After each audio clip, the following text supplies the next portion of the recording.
Hello everyone. This is Sam, from HostKnock. Today, I am going to show you how to create subdomains using cPanel.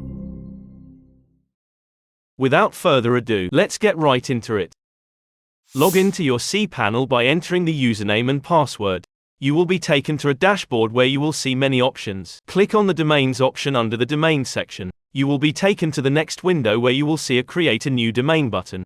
On the next window, you will be asked to enter the domain name.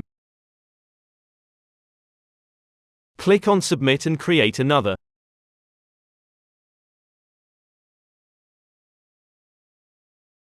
Click the blue link titled, Return to Domains. On the next screen, you will see a list of subdomains. Here you will see the newly created subdomains. Best of luck! I hope this tutorial helped you in creating a new subdomain using cPanel.